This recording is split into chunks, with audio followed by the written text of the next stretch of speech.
পূর্বাবতার ভুলে গেছিল যে ভেবেছে বুঝি এখনো তৃণমূলের সরকার চলছে, তাই পুলিশকে বিভিন্ন রকম মারামারি করেছে, পুলিশকে থাপ্পড় মেরেছে। এটা তো তৃণমূল কংগ্রেসের সরকার নয়।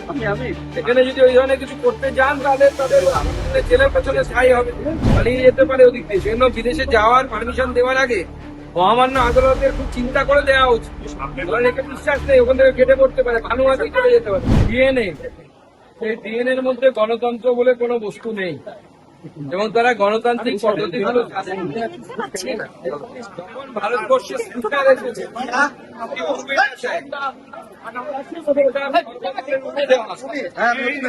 তার সাথে পার্লামেন্টারি তাদের বিধানসভার মাননীয় স্পিকারের উপর কিভাবে বিধানসভা আইডিয়ালি চলতে পারে, যার প্রশিক্ষণ শিবির হচ্ছে সেখানেও এরা ওখানেও যদি কালীঘাট তৃণমূল করে তাহলে এটা গণতন্ত্র সম্পর্কে কোনো ধারণাও নেই, গণতন্ত্রকে মেনেও চলতে পারে না। এটা নামাও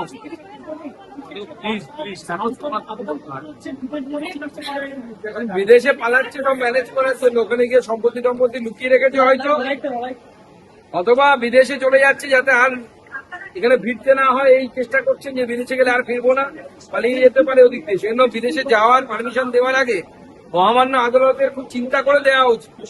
একে বিশ্বাস নেই, ওখান থেকে কেটে পড়তে পারে, ভানুয়াতেই চলে যেতে পারে।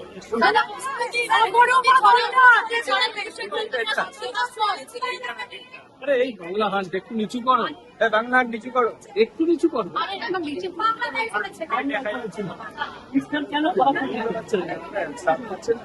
ওনাদের বাংলা করে লাইন লাইনে আসা কাজ, লাইন লাইনে আসছে, আমাদের সরকার কাজ করছে। ইস্কনের তরফ থেকে যে খাবার দেওয়া হচ্ছে শুধু পাইলট প্রজেক্ট হিসেবে কলকাতার স্কুলগুলোকে দেওয়া হচ্ছে, গোটা রাজ্যে তো দেওয়া হচ্ছে না। দ্বিতীয়ত হচ্ছে ইস্কনের খাবারের কোয়ালিটি আগে যে খাবার ছিল তার থেকে ভালো হচ্ছে, কারণ পার প্লেট টাকা বেড়েছে। 7 টাকা রাজ্য সরকার কেন্দ্র সরকার মিলে দিত, তার জায়গায় সেটা প্রায় 14 টাকার কাছাকাছি ইস্কন নিজের তরফ থেকে খরচ করছে। ভারতবর্ষের বিভিন্ন রাজ্যে এটা হয়, কিছু নয়।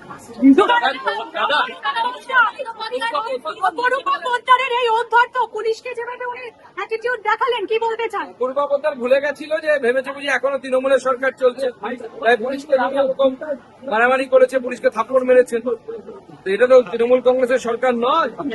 এখানে যদি ওই ধরনের কিছু করতে যান তাহলে তাদের জেলের পেছনে স্থায়ী হবে।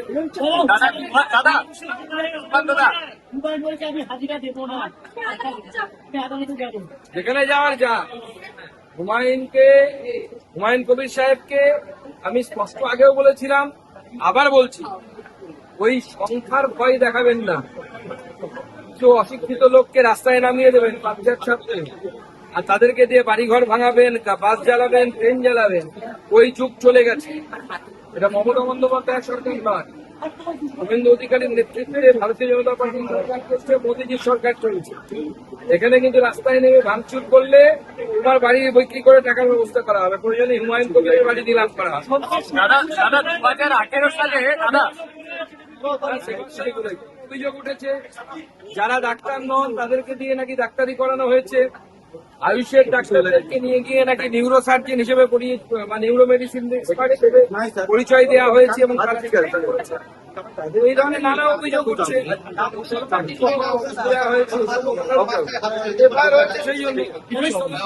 দাদা 2018 সালে দাদা একটা জনস্বার্থ মামলা ছিল 21শে জুলাই নিয়ে। 2018 সালে জনস্বার্থ মামলা ছিল 21শে জুলাইয়ের মতো রাস্তা বন্ধ করে কোনো সভা করা যাবে না। তারপরও দিনের পর দিন আদালত অবমাননা হয়েছে, সেটা নিয়ে আজকেও হাইকোর্ট হলফনামা তলব করেছে। কিছু বিধিনিষেধ বেঁধে দিয়েছি যে অ্যাম্বুলেন্স যাওয়ার জায়গা ছাড়তে হবে, লোকের যেন অসুবিধা না হয়, এই ধরনের নানা বিধিনিষেধ তখন আদালত বেঁধে দিয়েছে। দুর্ভাগ্যের বিষয়, তৃণমূল কংগ্রেস যখন ক্ষমতায় ছিল তখন ধরাকে সরাজ্ঞান করতো না, আদালতের নির্দেশকেও তারা ধর্মের মধ্যে আনেননি এবং যা ইচ্ছে তাই করছে। দেবরাজ চক্রবর্তী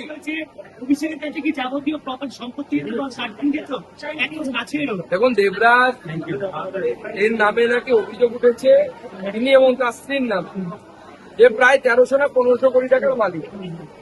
আমার ইনটিউশন যেটা বলছে, এত টাকা যদি সত্যি এনাদের দুজনের নামে থেকে থাকে, তাহলে এই টাকা শুধুমাত্র ওনাদের তারা রোজগার করা এই টাকা তৃণমূলের অন্য কোনো বড় নেতা টাকা এদের নামে রাখা আছে।